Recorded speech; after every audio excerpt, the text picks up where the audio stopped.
My dear students, I hope you all enjoyed your summer break and you are taking good care of your family members as well as yourself. It is a daunting task for all of us to keep a good mental health, but we are doing fine because we are all in this situation together, right?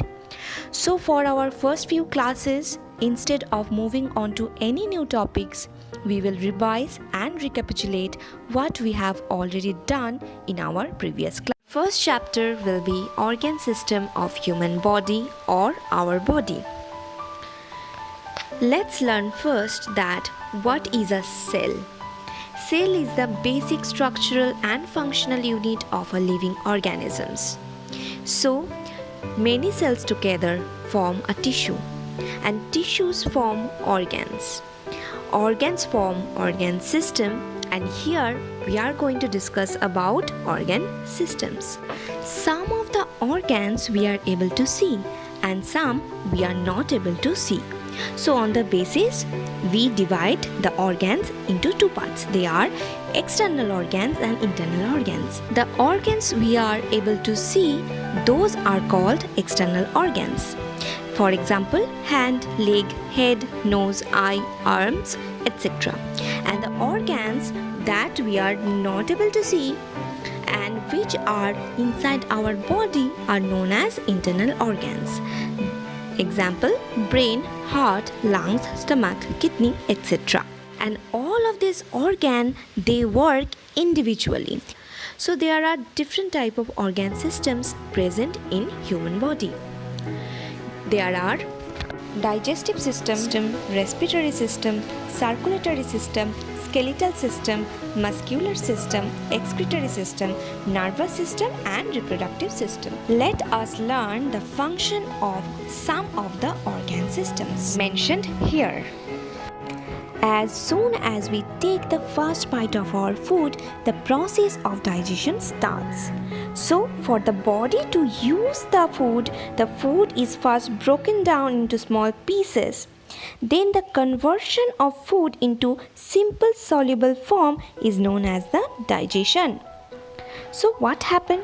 After digestion, food is absorbed by the body and this process is known as absorption. The unabsorbed food is thrown out of the body in form of feces.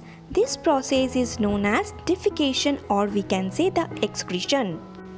Our digestive system consists of mouth, esophagus, stomach, small intestine, large intestine, liver, gallbladder and pancreas. Buccal cavity.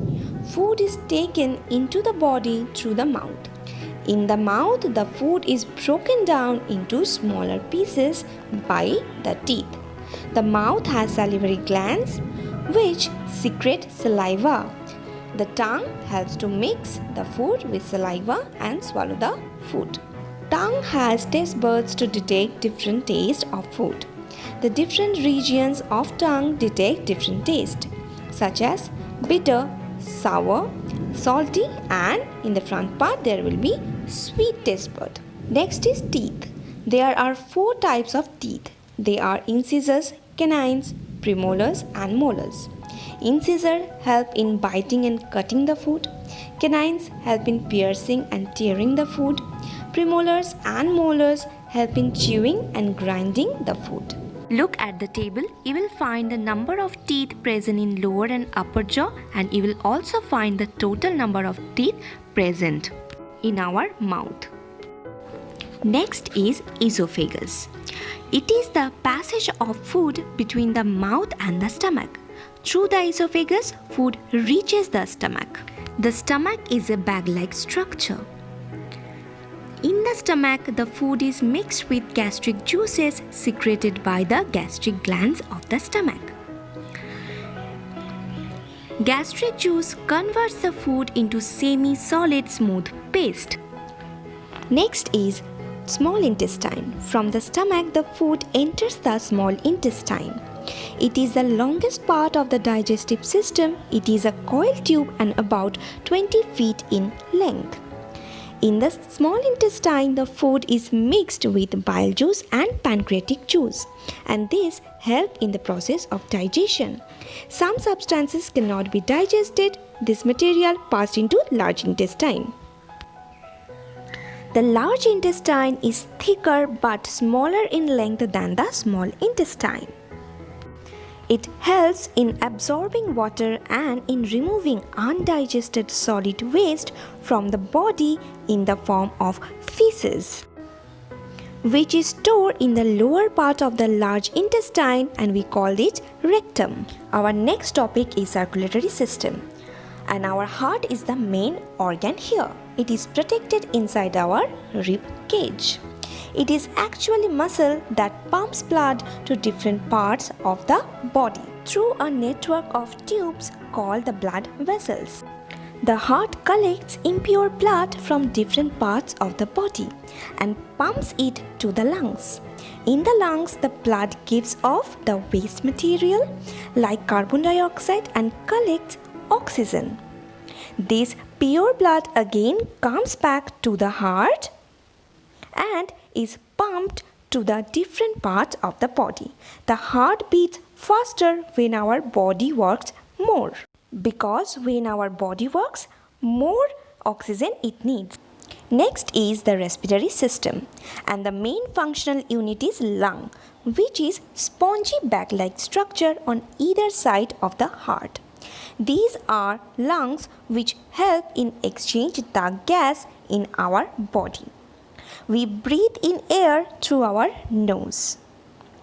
The nose is connected to the windpipe, and the windpipe is connected to the lungs. The lungs absorb oxygen from the air and send it to different parts of our body with the help of blood. The various parts of body use the oxygen for their various functions and give out carbon dioxide. The process of exchange of oxygen and carbon dioxide is called respiration. Next is excretory system. Kidney is the important organ here, and it is located behind the stomach. The impurities in our body are brought by the blood to the kidney. The kidney filter out these impurities and they are given out in the form of urine. It removes waste product from our body. Urinary system consists of a pair of kidney, a pair of ureters, and urinary bladder and the urethra. Look at the picture. The sphincter muscle helps to keep the bladder closed. A human being excretes on average of 1.5 to 2.5 liter urines per day. Certain organs in our body help us to sense the things in our environment. Through them, we are able to see, smell, taste, etc. These organs are called the sense organs. The eyes, the ear, nose, tongue and the skin are the sense organ in our body. The eyes are the sense organ of sight. Look at the picture, how light enters into our eye. Next is ear. Ear are the sense organ for hearing. There are three parts. They are outer ear, middle ear and inner ear. They help us to hear the sounds around us. They also help us to balance. Next is nose. We breathe in and out through the nose. The hair inside the nose helps to keep dust and germs away when we breathe in. Next is tongue. It helps us to eat and speak. There are many tiny taste buds present on the surface of the tongue. We already read about it. Is our skin. Skin is the largest sensory organ which covers the entire body. The skin helps us to feel heat, cold, pain, pressure and touch. Students, I hope you enjoyed this video. So read again this chapter along with the question answer. Thank you, students.